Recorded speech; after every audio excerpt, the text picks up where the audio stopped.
Namaskar, a very good evening to all of you. On behalf of Export Promotion Council for Handicrafts, I welcome you all to today's knowledge session on sustainable textiles and home accents, trend and spaces for growth. Having successfully organized its first virtual fair, EPCH, just recently, EPCH is set to organize yet another virtual fair in these testing times. IHGF Textiles Fair is going virtual and the days are from 15th to 18th of June 2020. As a prelude to that, we have this knowledge session led by 3S team. 3S provides strategic sourcing solutions to retailers and distributors in home industry with over 15 years of business and an amazing dynamic team on board. Their vision is to take the best of India to the world. Once again, I welcome you all and a special welcome to Mr. Naveedur Rahman, Vice Chairman, EPCH. He has just joined in. We have with us Mr. R.K. Verma, Executive Director, EPCH. Welcome, sir. And we would also be joined shortly by Chairman EPCH, Mr. Ravi Pasi, Vice Chairman EPCH, Mr. Rajkumar Malhotra, DG EPCH and Chairman IEML, Shri Rakesh Kumar. And we also have with us our eminent panelists, Mr. Deepak Gaba, founder and CEO of 3S. Welcome, Deepak ji. You will be our first presenter. And your presentation will be followed by Fiona Corfield, a renowned name in this field. Fiona, welcome. And we will also have a presentation by Mr. Jayesh Saxena, known for his creative innovations in the field of textile. So without any further ado, I request Mr. Deepak Gaba to make his presentation. Before that, I'd like to briefly introduce him to all our viewers. Mr. Deepak Gaba is the founder and CEO of 3S. He is an experienced and qualified international business expert. He holds an MBA in international business from Delhi School of Economics, a premier institute of India. Highly skilled in strategic management for growth with a proven track record of taking startups to multi-million-dollar sourcing from India. 3S has been providing custom sourcing solutions to home industry since 2001. And I request Mr. Deepak Gaba to start his presentations. Thank you, Mriduji. Thank you. I'd like to start by welcoming all the audiences here from different parts of the world. So good morning, good evening, and good afternoon to all my friends and from the industry, dignitaries from EPCH, and members from the trade and industry. Today we have got together 3S team to address few important issues for home industry, which is like sustainability and how to find growth. So before we jump into the webinar and start the presentation, I would like to thank Mr. Rakesh Kumar, DG of EPCH, and the team, excellent team that he has, that gave us the opportunity to present this knowledge sharing seminar. And I have known Mr. Kumar for a long time. His passion, his vision, and his drive is unmatchable. You know, we always look up to him when it comes to get some energy and positivity. And in the last 1.5 months, the kind of effort and initiative that has been put by EPCH team in bringing the virtual platform on board, getting the webinars on board, and now the trade shows on board, it's a great step. And it has given all people like us to come forward and share our experience and knowledge, and also to create business now. So in this presentation, we'll also be talking about the textile fair, which is starting from 15. So now I would like to jump into the presentation without taking much of your time. Just give me a minute to share my screen.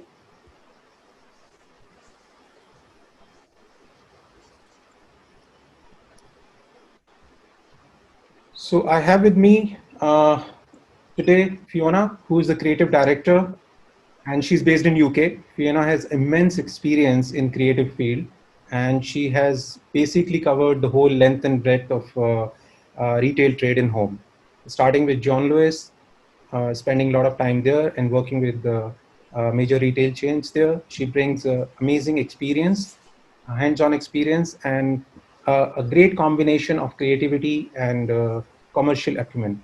So she'll be speaking later on related to the green spaces of growth that we have identified through which we can come out of this COVID crisis and catch some, make the business going forward.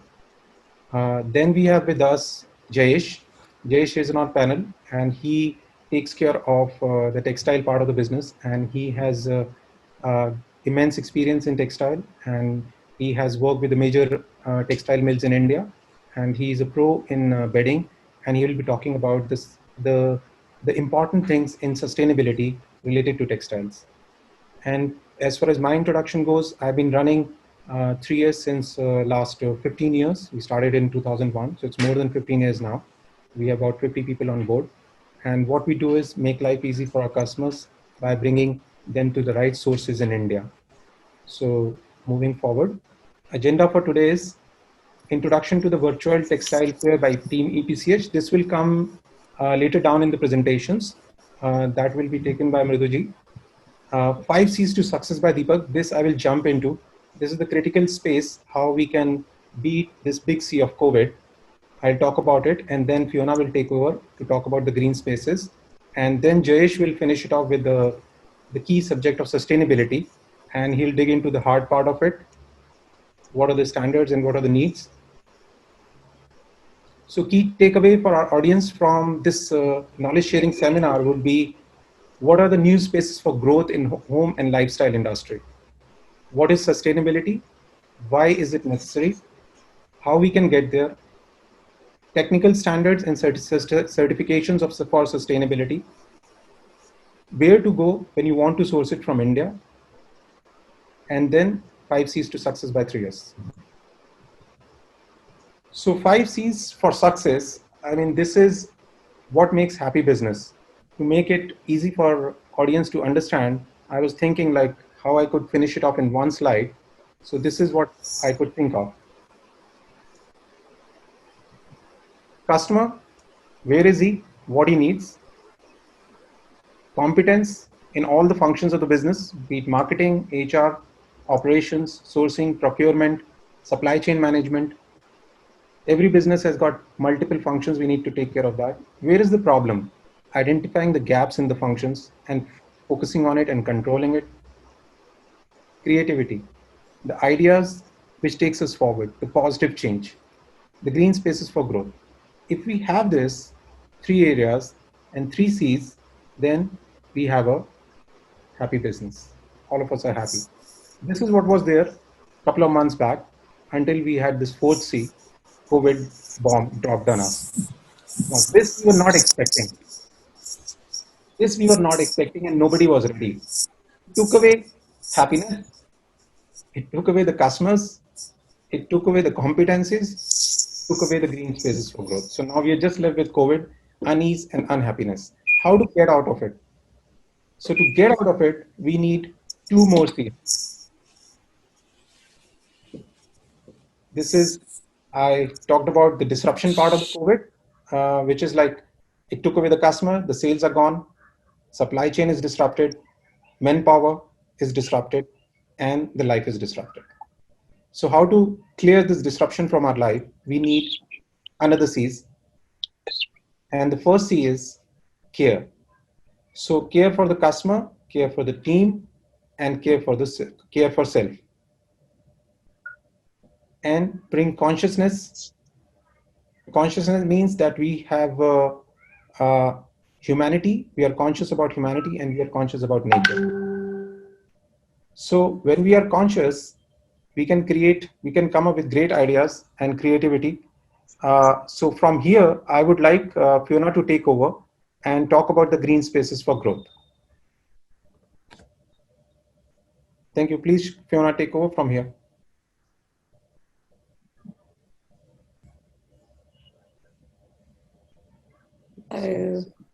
Just, you just stop your screen, Deepak, and I'll take over. Yeah, it's here. You carry on, please.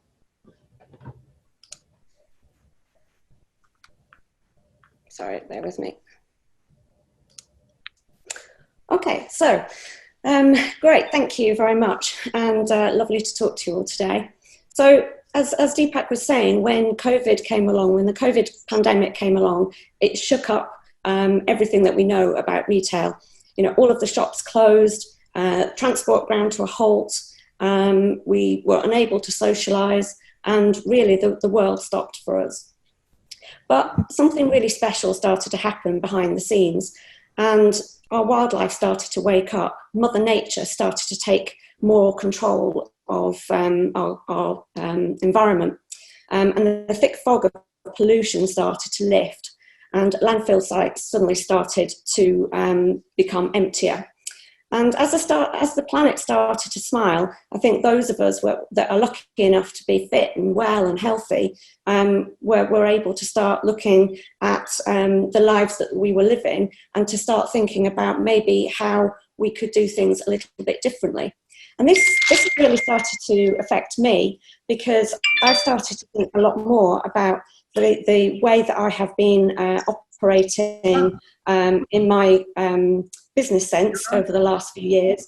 And I've always been really passionate about trends and developing new products and thinking about what is new and interesting for the marketplace.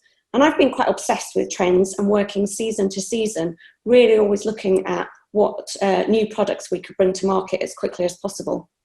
But what COVID's taught me is that seasonal trends. I'm sorry, Fiona, if you could just share your screen with us, please. Your presentation screen. Okay. Bear with me, sorry.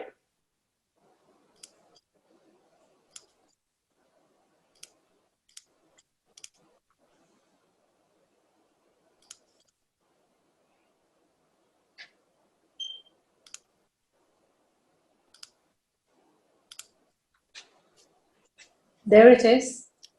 Can you see it now? Yeah. Great. Okay.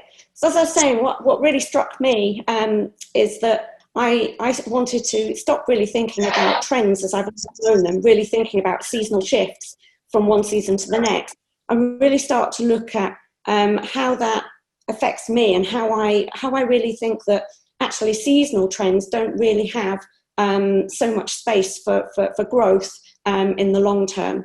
So I started to think about what really matters. And this then takes me into the presentation that I'd like to share with you today. I started to think a lot more about what really has happened to all of us while we've gone through the COVID pandemic. And there are lots of different states that have really challenged us, whether that be through physical, where we can move, where we can go, can we go to work, do we have to stay at home, can we visit our friends and family?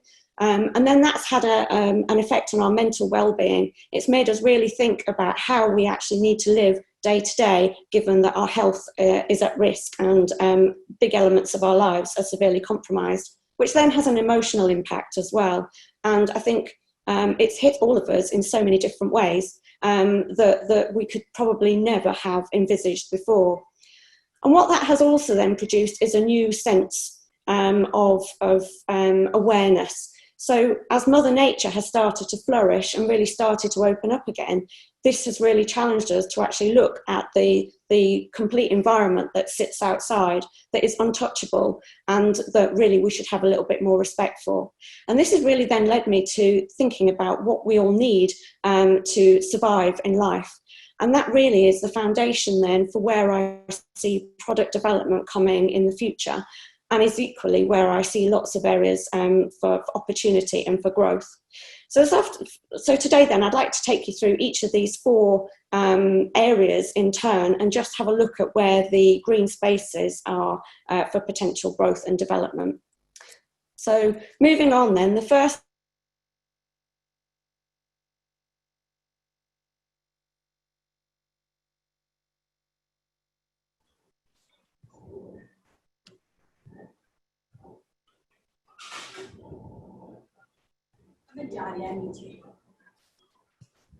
Fiona,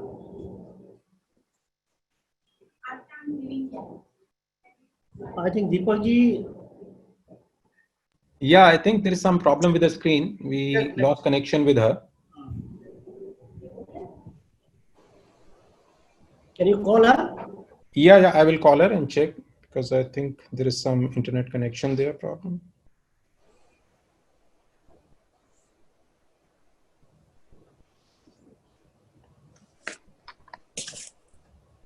Please bear with us.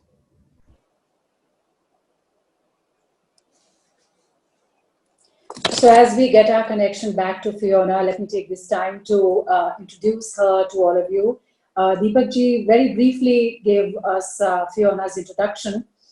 Well, she's a former senior buyer for John Lewis and head of buying for Hobbycraft and Laura Ashley. She has established a reputation for turning over highly successful retail strategies, range plans, and products that are developed and delivered timely and to a high standard. Having headed the buying departments for some of the UK's leading retail brands, Fiona now consults on an international level. Understanding people is at the heart of what Fiona does. While she carries exacting standards, she always seeks to empower others, inspire positive change, and stoke a passion for international product development. From her point of view, retail requires dynamism, so she's always on the lookout for what's new, finding ways to adapt quickly, and has a love for commercializing innovations. So today she is talking specifically about the green spaces that can be created for growth in this testing times where the pandemic, where COVID-19 has just taken over our lives.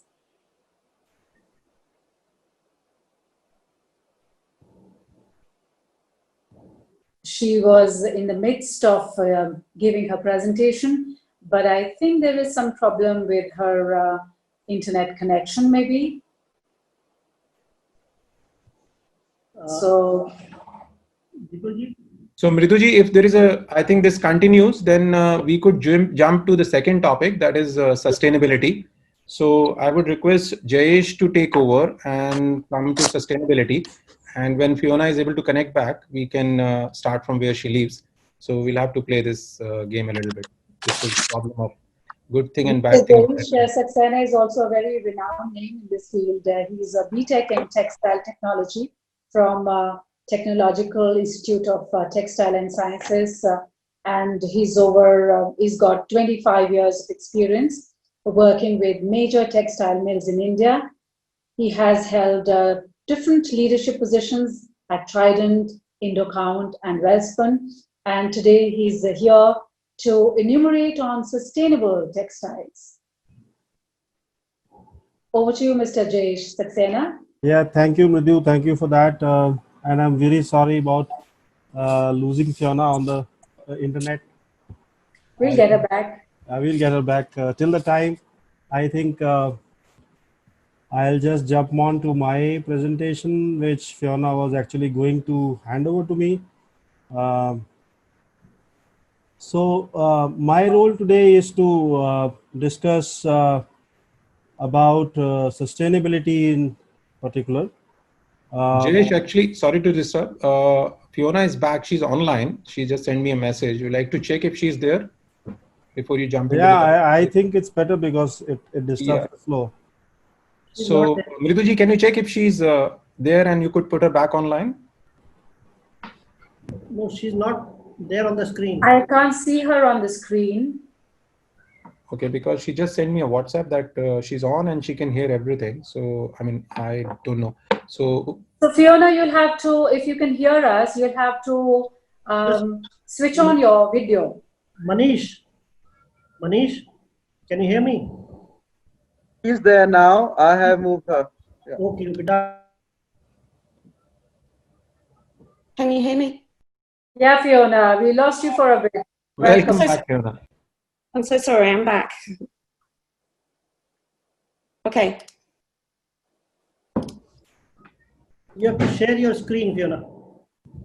Yes, can you see it now? Yes, we can. Back to Fiona again. Okay, so we were talking about physical acts, going out, making any movement either inside your home or outside your home worth it. And so we've been looking a lot at how to develop the perfect home office in your own environment. We've been looking at the need to keep fit and healthy and to work out. And we've also been looking at how a basic function like walking has actually become such a powerful tool to us at the moment. So let's look at each one of these in turn as an opportunity. So going to the office may mean literally walking to the other side of the room. So we've seen a huge opportunity in being able to develop new pieces of furniture, accessories, lighting, etc., to make your own home office work. Now, not everybody is lucky enough to have a separate room in the home that they can convert into a work from home location. And so what we're looking at is how we can develop some very interesting solutions. If you look on the right-hand side of my slide here, we are looking at designing and developing furniture that is modular, that can be utilised for lots of different purposes, and that you can add a laptop to and move a chair into position and work from home. Or having one of these really smart devices whereby you have a cupboard that sits on your wall, and when you drop down the cupboard, there's actually a fully functioning desk underneath. What we've also been thinking about is that this provides us all with a really unique opportunity to personalise our workspace. You know, for many years, we've all had to travel to a communal office that's not necessarily decorated just as we would like it. And now we see a huge opportunity to be able to design and define the way that you want to work and decorate the space just the way that you like it. And when you've finished working, everybody wants to do more workouts now.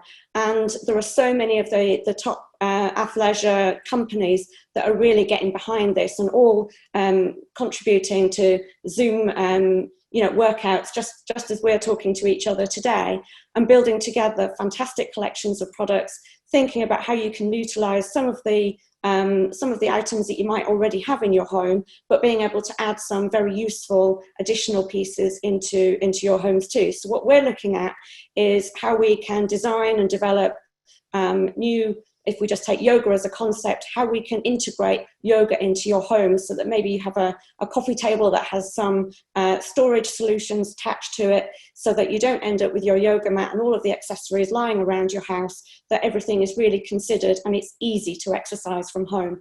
And I know so many of my own friends now are saying, do you know what, in the future, I don't need a gym membership anymore. I can save the money and I want to do my own workout my own way at home.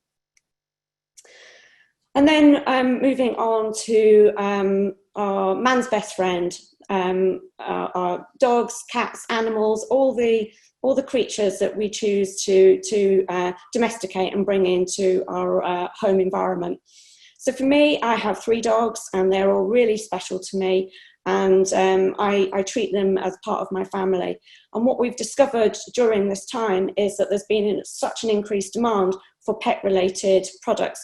And in some cases, that's about leads and leashes and collars for being able to take your dogs and cats, in some cases, out for a walk, but also thinking about their walking from a personal perspective. So making sure that you've got the flask to carry your water, to maintain your hydration, or having a crossbody bag so that you can carry your accessories with you without having, and swing your arms while you're walking, without having to carry too much on your back or in your hands. So we see a huge area of opportunity here. Interestingly, a lot of data shows that during the COVID pandemic, there has been a huge increase in global adoptions and fostering of animals, because so many people are finding solace in having a friend in their home when they can't invite friends or family in to socialise with them. So then moving on from the physical into the mental and mindful wellness. I think this is a really big area that we've all been hit with in so many different ways. We all thought that having an extended period of time at home would be easy, but I think we've all found that it's actually challenged us in ways that we never thought very possible. And so what we've been looking at is a lot of product concepts that really promote healthy mental well-being, and what that really looks like. So everybody knows about eating healthily, sleeping well, remembering to breathe deeply and enjoy your life. But there's so many different ways that can stop that from happening. And I just want to explore some of those through our green space developments.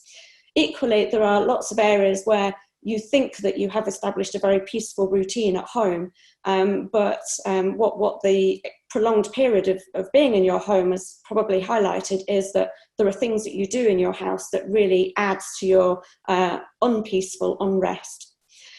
And then as we look forward to the whole process of looking after yourself, so this has been a real period of actually thinking carefully about me and really giving ourselves a bit of focus on our own well-being.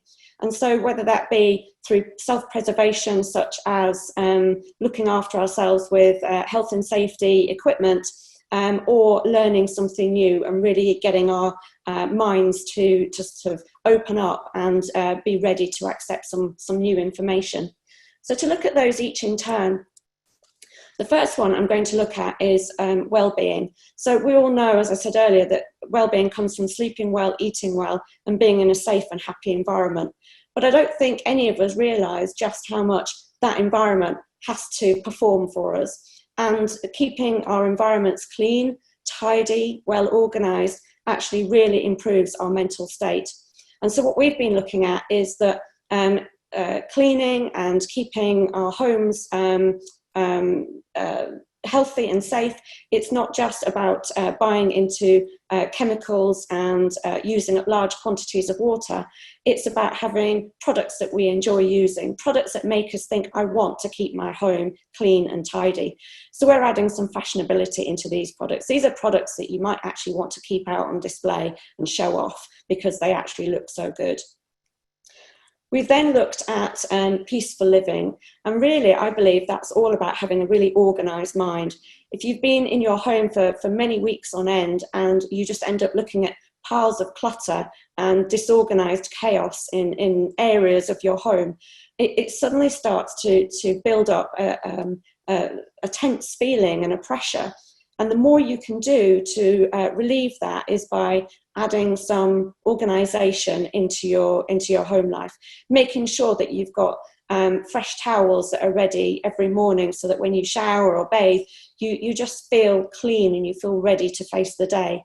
And we all have lots of possessions in our homes, but making sure that they're all, having their own place, well organised and stored away in some attractive storage ideas like the jars or wicker baskets like I've presented here. There are so many different ways that you can start to put some organisation into your home that will just make living a really peaceful life so much more straightforward.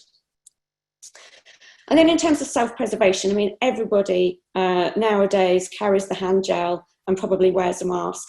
But there'll come a point where this will become such a norm that we start to want a little bit more from each of these items. We start to recognise that we carry them everywhere, but we want to make a bit more of a fashion statement from each of these products. So we've been busily working behind the scenes on moving the PPE from being a very functional item into something really cool, really desirable, and something that appeals to all demographics and all ages of society, because this is our new normal. And then the final section of mental well-being is really looking at giving yourself something back. It's about unlocking new potential. It's not necessarily about jumping up your career ladder at work or doing something for your children or for other family members, but it's about saying, what can I do in my life? What can I do that allows me to learn and develop something new? I think we've all been hit by the number of people that have been posting on Facebook the cakes that they've baked or the bread that they've made. And I know so many people that have started to write or sing or try and develop talents that they didn't even know that they had. And what we've been looking at is how we can bring some of these activities into the market in such a way that people can learn something new but make something really beautiful as a result of it. So we're busy working on all sorts of new equipment that can go in the kitchen, and to more fun elements like this, where we can look at crafting in terms of knitting, sewing, stitching, as being a really interesting pastime to learn. So then we move on to the emotional connections. And obviously this is something that we're all very familiar with. So we've all spent prolonged periods in our homes. And I'm sure if you're anything like me, you've all spent time thinking, as soon as I can get back out to the shops, I really must buy some new cushions, or I really must change my room around and rethink how I want to live in my space. And so what we've identified is that cozy living, being somewhere that feels safe, cozy, and when you're in your own personal cocoon, is a really special thing. So we've been looking in detail at how we can develop that. No more so than now do we really value that feeling of togetherness, where we actually want to spend time with our friends and family, and we want to extend that period of being able to talk and being able to share. We've had that cut from our lives for such a long time now that the minute that we can all get back together, we will want to celebrate it. And whether that's coming to a meal, or whether it's looking at some of the key events that happen throughout the year, whether that be Christmas or one of the very many different seasonal events that happen all over the world, I think over the next few years, they will be celebrated in a very, very big way. And then the final section that I want to talk through in this in a bit more detail is about longevity. It's about being able to create products being able to create products that actually are built to last, that represent best in class, that represent craft and something with real meaning. So let's have a look at each of these in a little bit more detail. So the first one, in terms of cozy living, in the UK, we talk a lot about hunkering down, which really means just wrapping yourself in a big blanket and feeling warm, safe and cozy in your own home. So whether that be with a whole new set of cushions and throws, or a new sofa, or a complete new room, we've recognised that so many of our customers really want to beef up their offer in terms of products that allow customers to hunker down and feel safe at home. So we've actually looked at this in a lot of detail, and we've developed a whole new concept, which is called Home in a Box, which is about putting all of the different elements together that customers will want to create the perfect home environment. And this is a really well thought through, completely curated collection of products from start to finish. So yeah, I'm extremely excited about this one. And then the same applies really to all of the opportunities to celebrate. So I think gone are the days where retailers will open a category and just trade a seasonal collection for a few weeks and then close it down and that's finished. So for something like Christmas, I think this is going to become a very holistic celebration.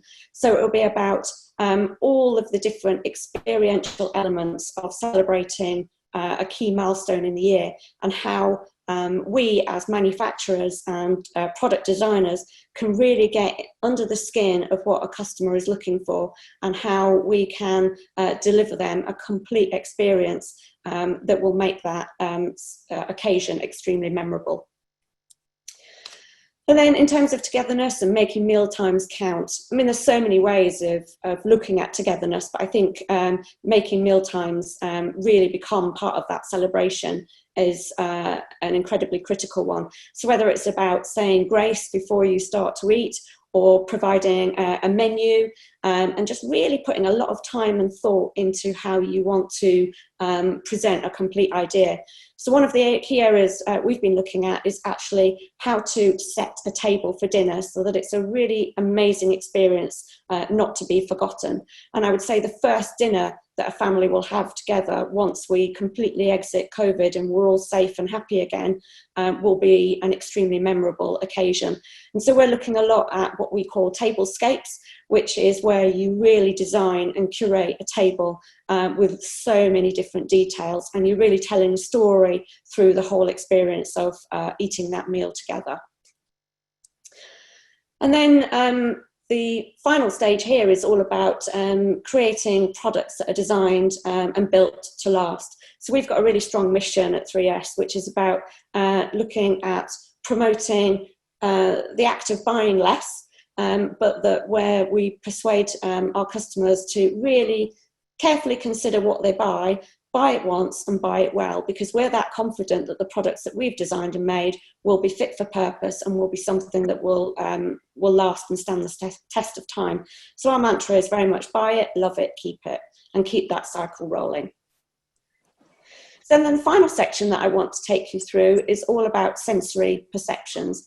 And this is really where Mother Nature has started to educate us again.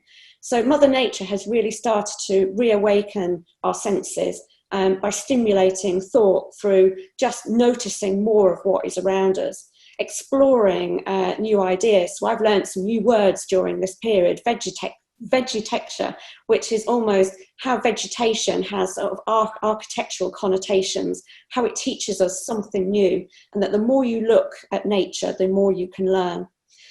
But we have a job, if we are designing and developing and bringing new products to market, that we can help share the meaning of these products with our customers, whether that be through the retailer or directly to the customer.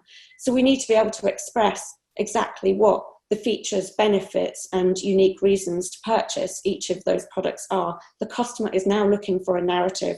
They want to understand what they're buying. And that really brings the final stage, which is all about being extremely mindful. So everybody needs to think a little bit more about what they're doing. So let's have a little bit of a closer look at some of these ideas. So in terms of being inspired by nature, I love this image of all of the different colours, textures that can come out of Mother Nature.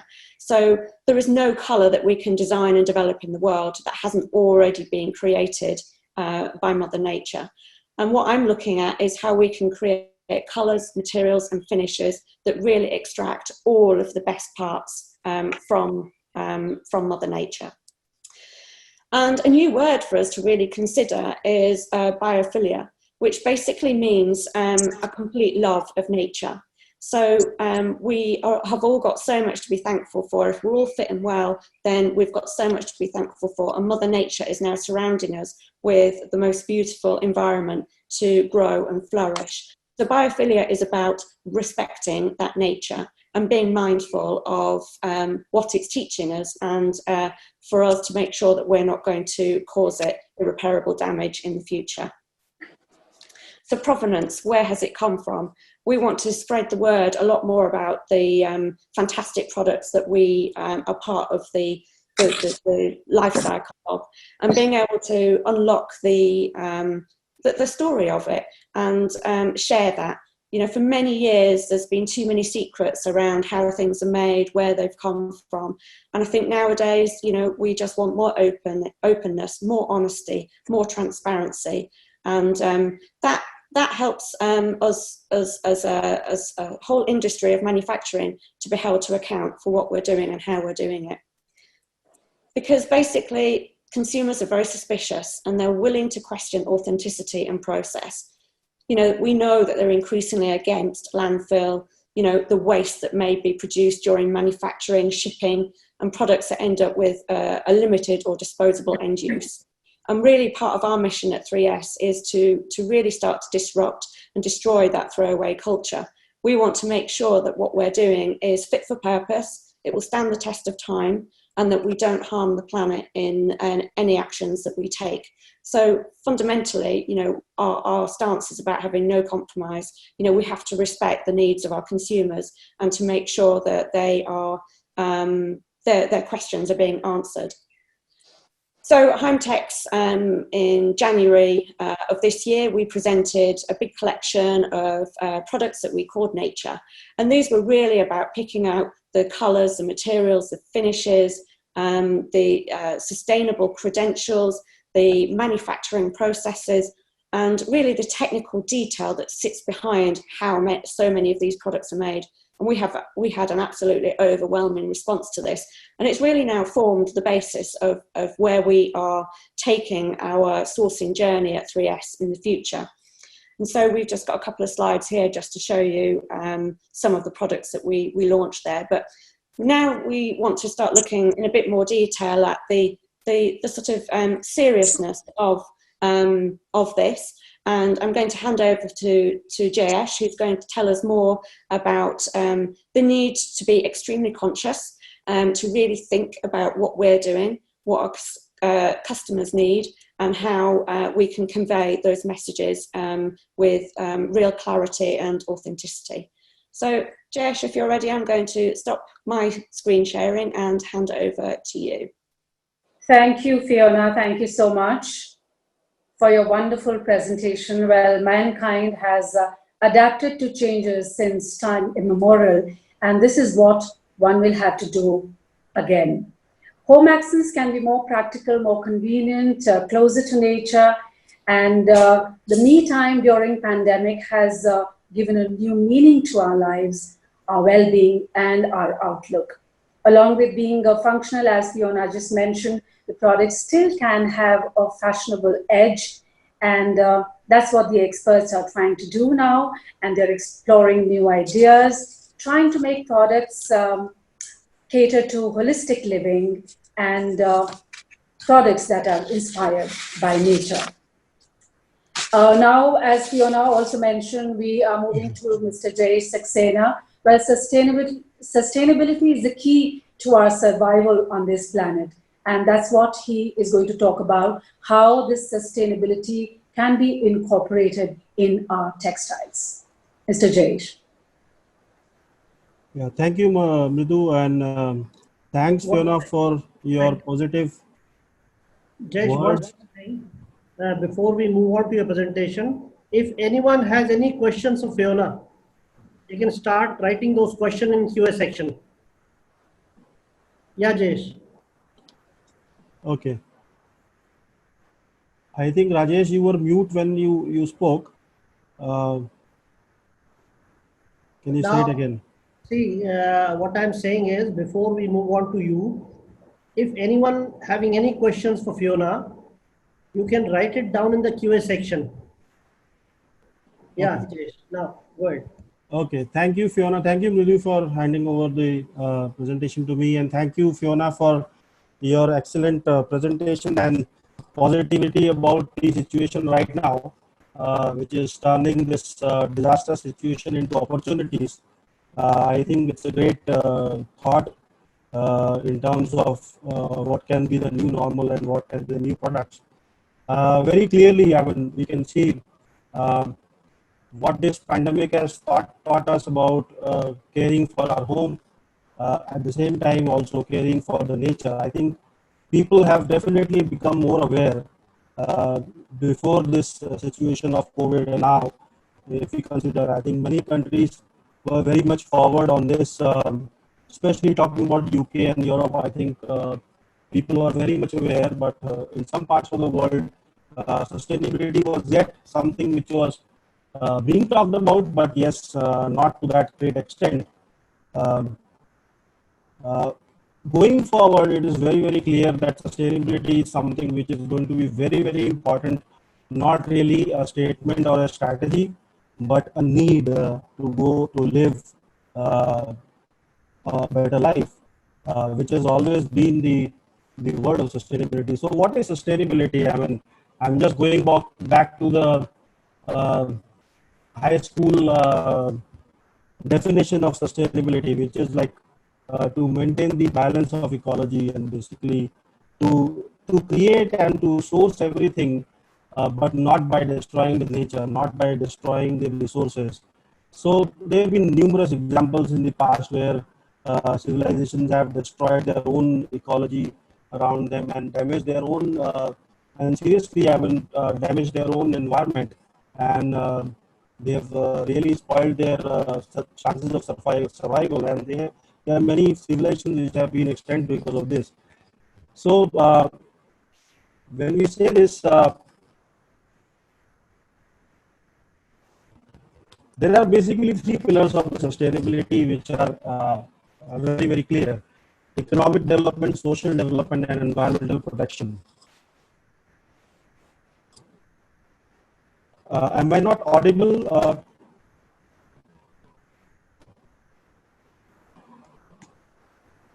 Mridu, am I not audible? You are audible, but there is some kind of disturbance when you speak. Is it better now? Yes, I think so. Okay. So basically, there are three pillars of sustainability, which is economic development, social development, and environmental protection. So economic development is all about getting the resources, but really not compromising on the quality of life that you are creating for the future generations. Social development is more about awareness of the legislative protection. So whatever you are doing in terms of manufacturing capabilities or your operations or anything, it's not really denying the legislative the law of the land. And environmental protection is very much clear that everybody has to uh, participate in the protection of the climatic changes and protection of the pollution. So some really great facts about textile industry, not really textile industry, it's about the textiles. So not many people are aware that cotton, we always think that cotton is a natural fiber and it must be very eco-friendly to use cotton, but not many of us know that 5,000 gallons of water go into production of one pair of cotton shirt or pants. And if I take it in perspective of home textiles, if it's a sheet set or probably a quilt cover set, which is a 2.2 kilos of cotton in it, you would need more than 40,000 liters of water to produce it, which is an exorbitant amount of water. And almost 25,000 liters of water only goes into growing of cotton for that sheet set. So it's really an enormous number. And if you look at the global use of pesticide, 11% of the pesticide globally produced for any kind of farming are being used only for cotton plants. That's a big deal. I mean, it's a big amount of pesticides going into it. And about 10.5 million tons of clothing, which is like after we use it and we throw it, ends up into landfill every year. So these are some enormous kind of facts about textiles. If you look at plastic, it is even bad. So no one can even think about the number of PET bottles. Like we drink everything like from PET bottle. A lot of PET bottles have been used. A million PET bottles are consumed every minute. Can you believe it? It's 1 million PET bottles being used every minute. And PET bottles like plastic, it takes more than 450 years to decompose. So we could think that the first bit of plastic that was produced on this earth is still there. I mean, still there, buried somewhere. It ends into landfill or into the oceans and cleanly destroys the ecological balance of our earth. So there are some numbers over here. So we can say 30 years hence, there will be more plastic in the oceans than the amount of fish, the kilograms of fish in it. So this is the scary figure that we can think about. Again, looking at recycling of clothing. I mean, not many people know that clothing is also like plastic. If we talk about polyester or synthetic fibers, which are a big part of the clothing or the home textile or any kind of textiles, is non-biodegradable. And so what we need to do is recycle it. So, but if we look at the fact today, only 15% of the post-consumer textiles is being recycled. So there's a huge lot of textiles which is getting into landfills or some other kind of pollution to the land. So what's the way forward? I mean, the way forward is to look towards the circular economy. So what do we need to do? We need to reduce, reuse, and recycle. And to do that, we need to refurbish, reinvent, and repair. So basically, these are the keywords or the activities that we need to definitely go forward for. And that is what is called circular economy, in terms of the fact that whatever has been already produced has to somehow go back into the life cycle again. So we need to upscale things, we need to reuse things, we need to repair things, We just don't need to throw them. So that is the part which is very, very, very essential, and people are getting aware of that. People are getting aware of that, but let us discuss some of the facts, some of the methods that we are already using. The good textile industry players, or I would say manufacturers, are already big way into these initiatives. Let us discuss a few of the initiatives which are already there in the industry. People know about these words, but I just want to emphasize on it a bit of detail on what it is and how it works. So let us first take up the word Ocotex. Being in the textile industry, manufacturing, I think many of us know about Ocotex. Ocotex is an organization uh, which helps identifying harmless chemicals and stuff. So they have been there for long years, and they have been accrediting mills for various kinds of standards. However, they came up with something called Ocotex STEP certification, which is what? I mean, STEP certification is actually, it can be taken by any company throughout the supply chain. It can be a fiber manufacturer, a spinning mill, a weaving mill, finishing, a cut and sew mill, or it can be an integrated mill, or it can be at different stages. STEP has a scoring system which is not only on the basis of chemicals right now.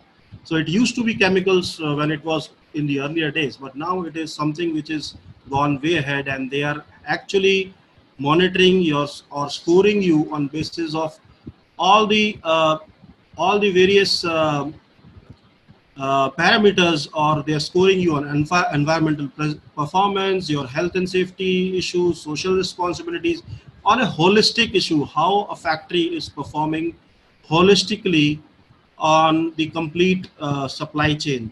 So if it's an integrated facility, all the more better, because then you are, if you are starting with, say, spinning, if you're, most of the factories who call them integrated completely are starting from spinning and ending up in the finished product state, which is either a home textile or any type of clothing or garment.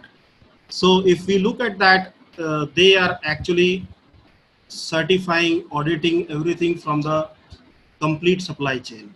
So it's basically, STEP certification is a very robust and transparent, reliable method of B2B communication. So here, when we are getting our factory or our supply chain accredited by STEP certification, what we mean to say is that we are conveying it from B2B.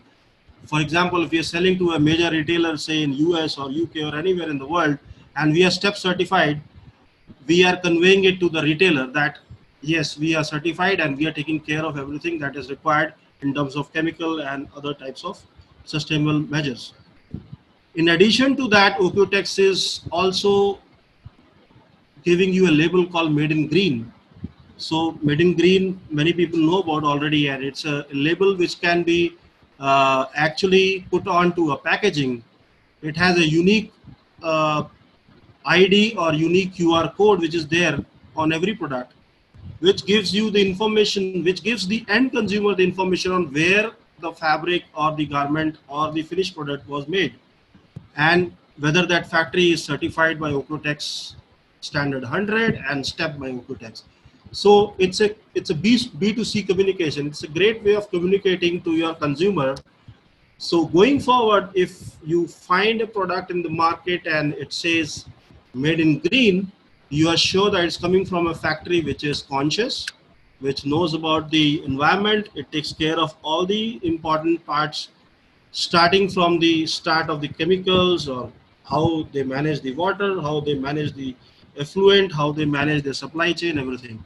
So this is the Made in Green label. So this is about Ocotex. Ocotex is doing great job in getting the certification. So B2B and B2C, both kinds of communication is possible using these kind of accreditations.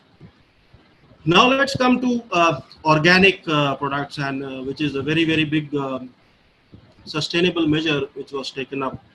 I think organic products became very, very popular like 15 years back, and there were various organizations which came up. Finally, it was GOTS, which is a standard of Global Organic Textile Standard, which finally is an agency which is actually non-profit agency which actually accredits you for the production of organic products.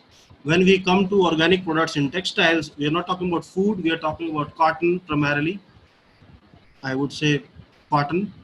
And here they have various standards, and based on the standards we have to maintain the segregation of the material through the process chain, throughout the factory, wherever we store the material, as well as whatever chemicals or whatever product we are manufacturing, whatever chemicals we are using have to be got certified.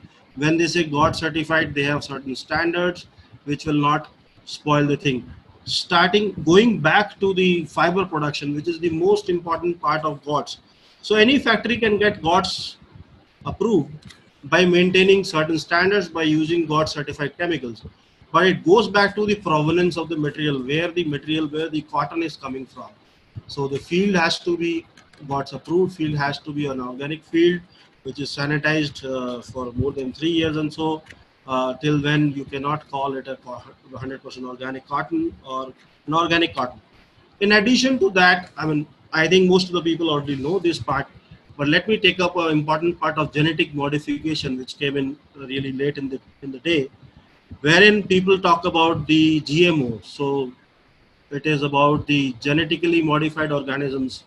So a lot of cotton grown across the world is actually genetically modified seeds, which helps the seed to get better in terms of the yield.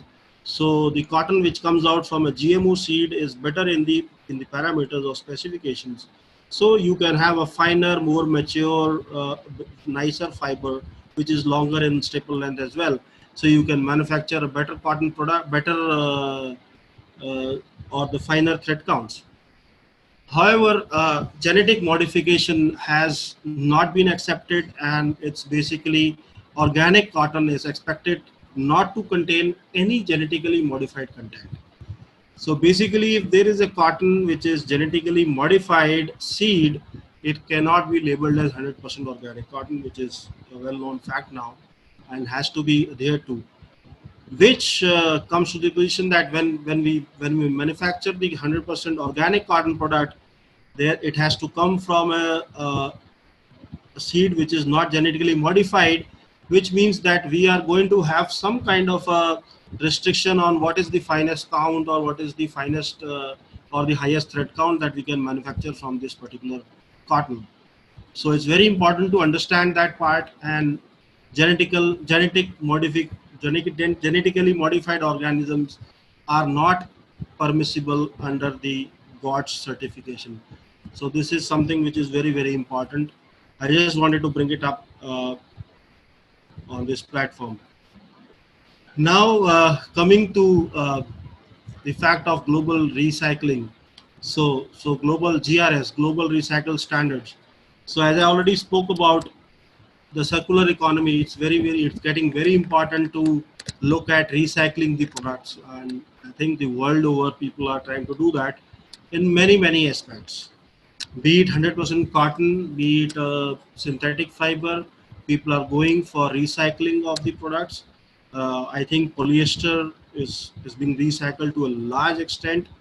uh, so basically, there is a standard established now, which is called GRS, and GRS is basically certifying of the recycled content and the chain of custody.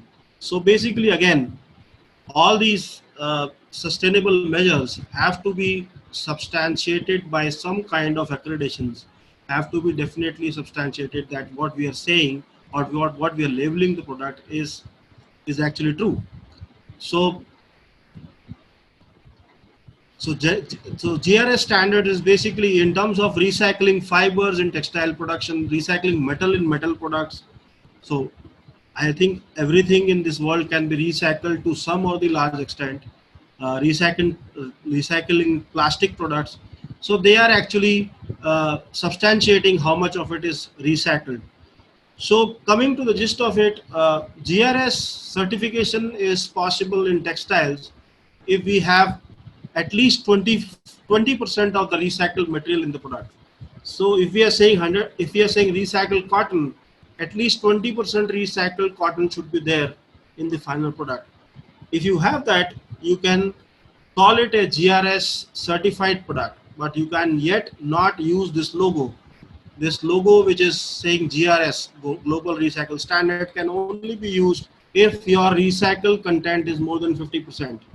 So that's a fact that is there. So basically, you are talking about more than 50% recycled material, whether it is cotton, whether it is polyester, whether it is whatever recycled part of the product is there, has to be more than 50% if there this logo is present on the label or on the packaging. So end consumer is looking at this right now, and this is going to be the future. People are talking about recycling cotton, people are talking about recycling polyester. A lot of different kind of recycling is happening right now.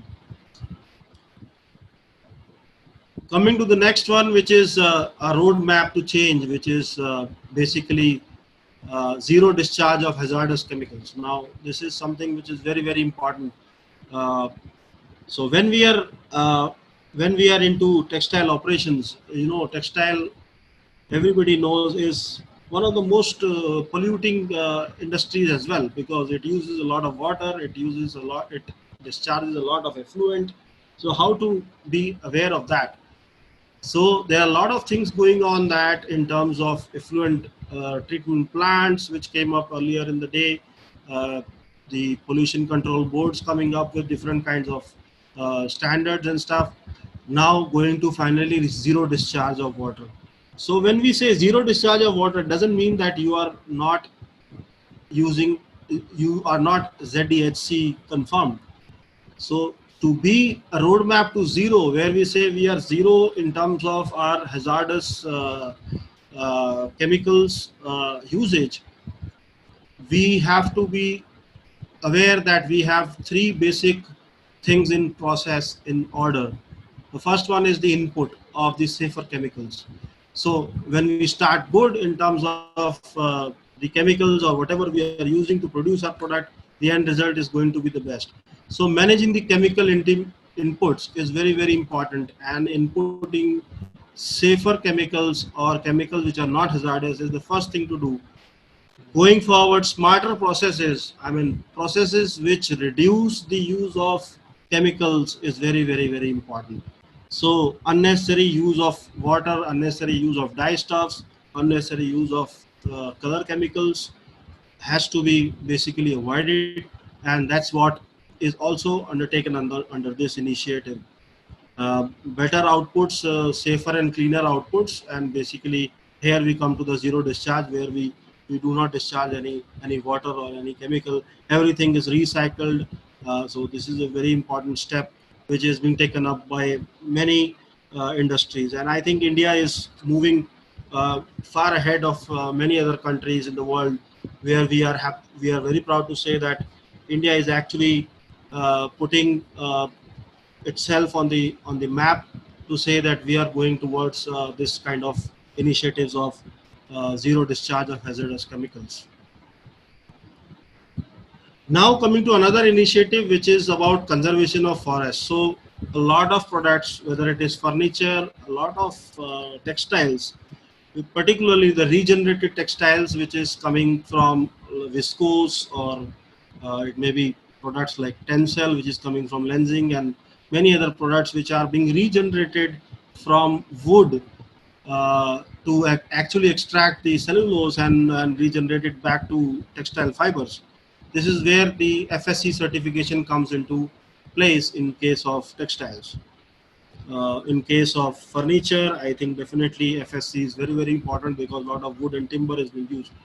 So FSC is Forest Stewardship Council, which actually takes care of the forest in the terms that it audits and it accredits the forest or the captive plantations of the manufacturers who are using the wood. It may be any kind of wood, can be pulp from eucalyptus trees, or it can be pulp from bamboo, or it can be pulp from any other tree, or it may be timber from any other tree used for manufacturing of furniture or any other stuff. They are actually auditing the upkeep of the forest from where the wood is being taken. So brands like Lenzing, or we have Aditya Birla Group doing the Birla Cellulose in India, and many other brands across the globe.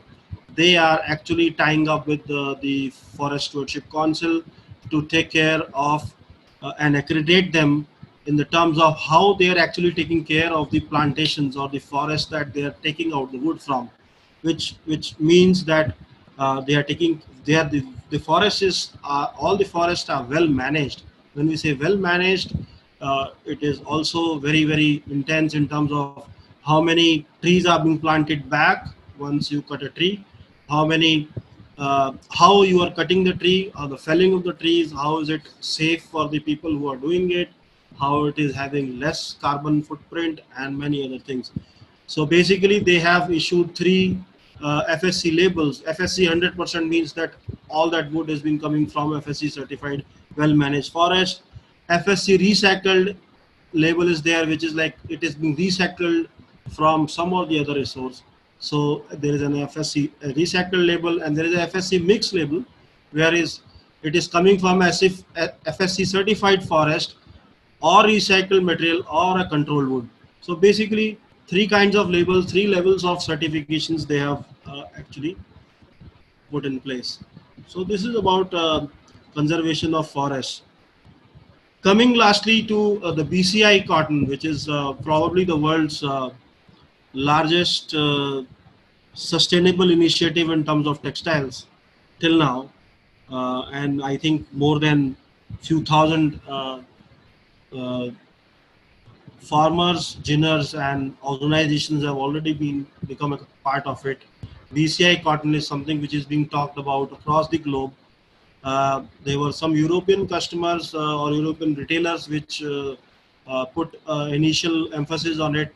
However, now it has gone global and people are thinking about it. So, what exactly is BCI cotton? BCI is a global not-for-profit organization. It's basically it's a way of developing better cotton in terms of sustainable practices. So we all know that cotton is a cash crop, and the farmer is obviously lured towards putting more water and more pesticides. I already talked about how much pesticides and water is going into production of cotton, and farmer, when he knows that this is a cash crop and he cannot afford to spoil it, they tend to actually put more, which is not required. So basically, this is only one part of BCI. So BCI is is an initiative where there are actually the volunteers who are going in and teaching good farming practices to the farmers and getting the better yields and specific aims. So basically, four specific aims are there for this initiative: is to reduce environmental impact of cotton production. So cotton production, as we said, that is already consuming a lot of water. So improve livelihoods by bringing better yields and commitment of better flow of cotton, basically, and credibility and sustainability of better cotton. So when we grow a cotton through BCI initiative, is more popularly called as better cotton. So again, they have a complete chain of custody guidelines. So when we say that we are growing a cotton through better cotton initiative in a field which is being properly managed and the better practices are being followed, so how do we accredit that? So basically, it starts with the ginner. So physical segregation is there starting from the ginning stage. So this complete supply chain, and then a mass balance administration is done throughout the supply chain. So from the ginner to trader to spinner to fabric mill, cut and sew to the final product, every stage there is a mass balancing administration. So just trying to explain, BCCU is basically a better cotton unit, when we say. So if suppose you are having both kinds of cottons in your inventory or in your process, so you have 2 units of BCCU and 1 unit of say conventional simple cotton, and even if you mix it and you produce again from three of these units, suppose you produce 3 units, so then you can only credit 2 BCCUs only, because you have inputted only 2 BCC units into your system. So you cannot output 3. And how they maintain this is very, very intricate and technical. So basically we all know that when we purchase cotton and we go through the whole process, there is basically a loss of cotton at every stage. There is some kind of wastages or something. So probably a 10,000 kg unit of BCCU will probably yield, if we are going especially for a combing process, it will go to a 78% or 80% yield. So about 7,800 kgs or something like that will be produced as a garment. Rest of it will be wasted. However, if we have purchased 10,000 BCCUs, we will be able to deliver 10,000 BCCUs. And when we say deliver 10,000 BCCUs, it's basically a cotton tracer. So we are going through a tracing system, and retailer can have an account wherein how much of BCI cotton they have actually purchased. So this is the final stage where we have individual transaction output declaration. So the output declaration form, or the ODF, is something which states, like it is mentioned here, it states how many BCCUs can be credited to the account of the retailer. So this is an initiative. If a retailer maintains this kind of an account, they can say that we are basically like we are being sustainable in this term. So this is about the BCI cotton. I think I will hand it over to Deepak now. End my presentation here. Hand it over to Deepak to carry forward on this. Thank you, Jayesh. Thanks for all this technical information. It's very important information because sustainability is a buzzword right now. Everybody talks about sustainability, and then there's a big confusion also. A lot of people they misunderstand that natural products are sustainable products. So it's not as simple as that. So as we step into this big field of sustainability, the information which Jayesh has shared is going to be very, very handy, especially for the audience that is coming from, the members of EPCH who are into textile business. Lots of people are creative and they don't know in depth what are the expectations of the international customer. So when we come up with a product and offering to the international market, we need to be sure that we are able to answer the questions that customers will have for us. The standards, certification. Okay, so these are critical things that you need to look into. And sustainability is not a trend anymore. I mean, it's gonna be there now. So one of the questions that came up, I was just looking at the question answer. Somebody asked about what is the cost effectiveness. I mean, there is going to be a cost if somebody is going for the compliances and going for adopting better practices, using materials which are sustainable and adopting methods. So there is going to be an upcharge, but it's not phenomenal. Varying from product to product, I mean, between say about 5% to 30%, we can make sustainable products. And the customer of today and tomorrow will appreciate that effort. So I think our vendor partners have to look at it. Already lots of them are taking this initiative. Okay, so to bring this presentation to an end from our side, I just have the last final slide, so which I would like to finish off in about 5 minutes time, and then hand it over to Mriduji so that she can conclude.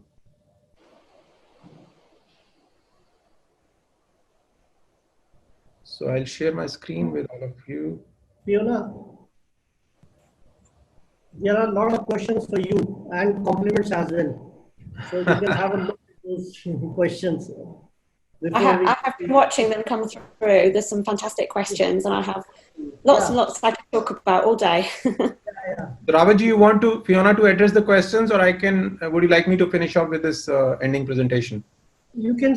I mean, I'm happy to answer them. Go ahead, Fiona. You answer the questions. I just need 5 minutes. Whenever you're finished, I will close it. So I'll stop. I'll stick here till the time you finish your questions. Okay. I'll take 10 seconds of yours, Fiona.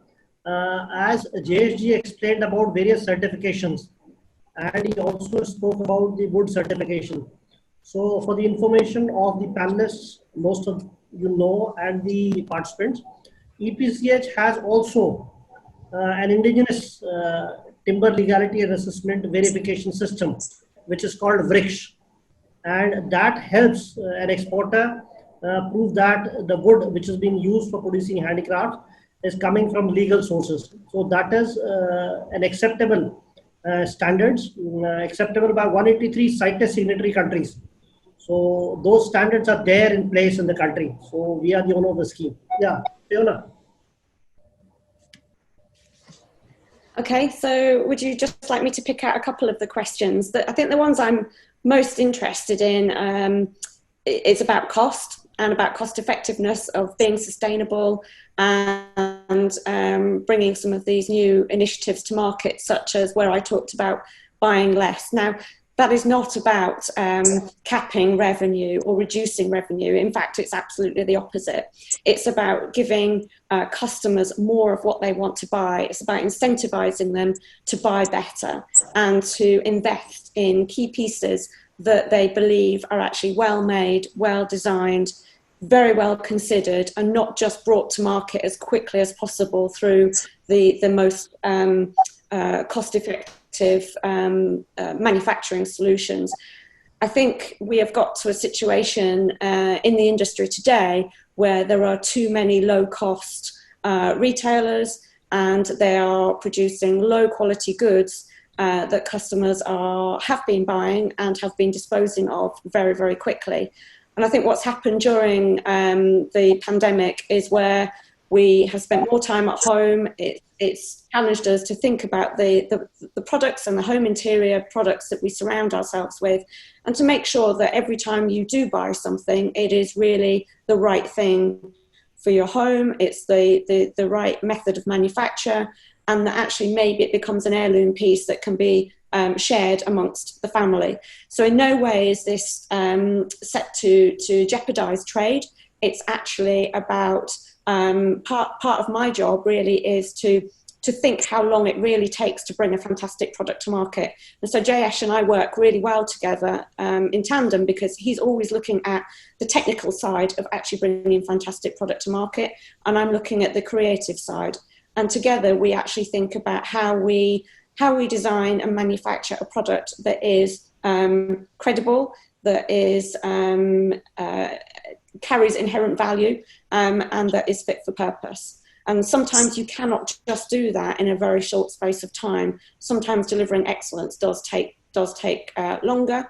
And I do think that consumers will be willing to pay for that quality as long as they're aware of the journey that product has been through. So I think there's some very interesting questions in that point. I can also see that there's a lot of questions around natural dyes. And Jayesh will be able to talk much more about the technicalities of this, but from a creative perspective, I think what customers and consumers are looking for today is something that's different. They are so fed up of every retailer internationally buying into the same products, and it's almost a real Me Too situation where all retailers are starting to just sell the same products over and over again. And what I'm being asked for now by so many of our clients at 3S is, show me something new, show me something unique, different, and really differentiated to the rest of the market. And I think when you can bring a new product to market that maybe is made from natural dyes or something different that maybe does come with its own set of challenges, the customer wants that, but they want to understand what they're buying. They need to understand the provenance and the details of that product so that they know what they're buying into. When you're informed, you can make informed decisions. And I think that's part of our job, to make sure that our customers are well versed in what we're selling them, whether it be technical or creative or aesthetic. I think all of those factors really matter. One of the questions I would like to answer, which came in from somebody who wants to know whether sustainability is a cost, and they want to say that how can we compete in the market with the big producers or big manufacturers, and they still want to be sustainable in terms of their practices. So basically, I would want to comment here that adding sustainable practices is eventually actually lowering down your cost. When I say less use of chemical, less use of water, less use of better yield of cotton through BCI practices. I think everything is actually eventually leading us to a better yield. So it may look like a expense in when you begin with, but I think in the longer term, definitely sustainability is never a cost. In the longer term, sustainability is definitely a saving. So we are talking about less use of resources. We are not talking about more use of resources, which is very, very important to understand. Sustainability is never a cost in the longer run.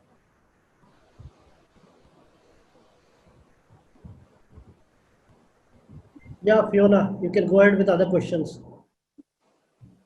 Okay, so I can see there's a question here asking about how long can we expect the preference for natural materials? What about particularly in lighting? I mean, I think it's not necessarily natural materials, but it's the most appropriate material for a particular product that is important to the customer.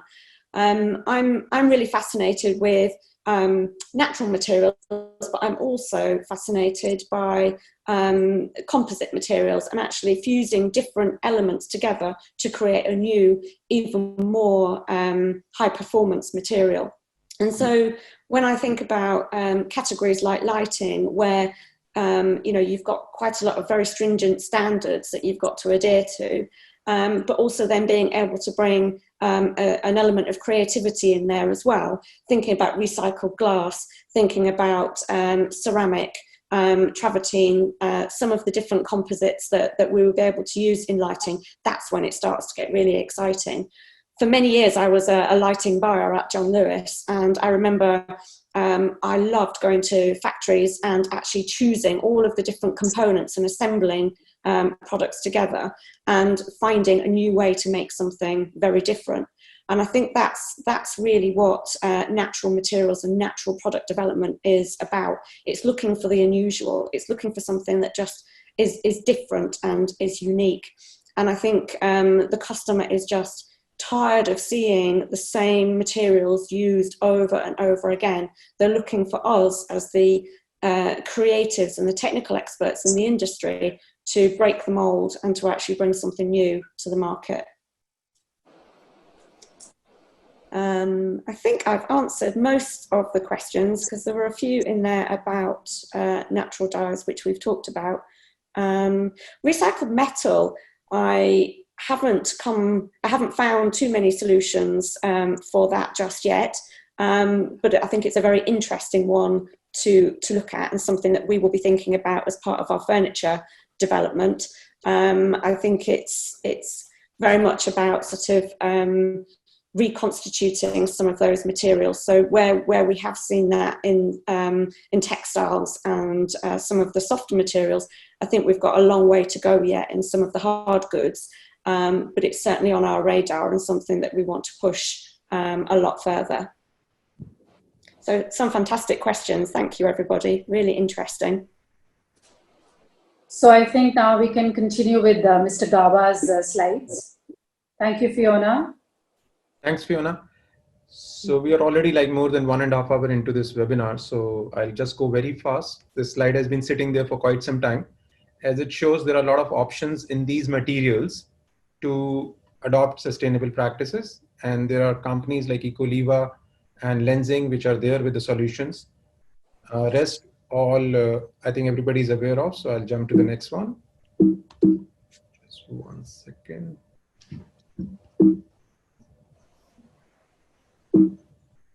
There's some problem. I think I'll have to reshare again. My screen got stuck. Yeah. So sustainability categories can be applied to bedding, sheet sets, bath towels and rugs, floor covering area, table and kitchen linen, cushions and top of the bed. So that's related to textiles. And of course, with furniture, Mr. Robert talked about the bricks. So since that is not the topic of our discussion today, so I'll not get into that. So now India is open to business for business, and it's a great place, abundant raw material, handicraft centers to state-of-the-art mills, lot of creativity. I really enjoy walking the trade shows in India. A lot of creativity comes from our suppliers, and it's getting better and better. Compliant vendor bases, and lots of factories are getting conscious about compliance. They're taking it seriously. So we have existing vendors. Production centers are operational now with limited manpower and resource, but yes, things have started to move in. Testings are in place, compliances are in place. It's time for the international customers to grab their green spaces for growth. So I would like to invite all the overseas buyers and customers to come and source more from India, join the textile fair, which is being set up by EPCH in the coming week, and find their own growth spaces here. India is beautiful. You'll find cautiousness here. You will find care. You'll find creativity, and you will find competence. In case you need any advice or help further, you are most welcome to get in touch with any of the panelists related to this knowledge session. In case you are looking for information to textile virtual fair, then EPCH is there and helpline number is mentioned. So I would like to conclude the presentation here.